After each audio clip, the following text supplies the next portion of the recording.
பக்கத்தில் போய் பார்ப்போமா இப்போ இவங்க 2 பேரையும்? வாங்க பக்கத்தில் போய் பார்க்கலாம்.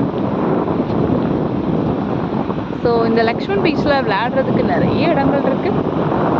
உமிக்கோட அங்கே ஏதோ ஒரு அமானுஷ்யமான பொருள் ஒன்று இருக்குது. வாங்க என்னன்னு பார்ப்போம். What is this? இந்த அமானுஷ்யமான பொருள் ஒரு தெர்மாக்கோல்னு நினைக்கிறேன். Yes, thermocol. உங்களுக்கு கடல் அலையை பக்கத்தில் பார்க்கணுமா? எவ்வளோ நேச்சுரட்டிக்காக இருக்கு இல்லையா அந்த பிளேஸு.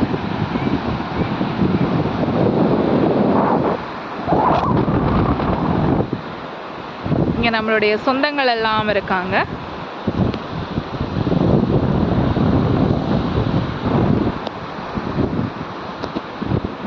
ஓகே, பாய்.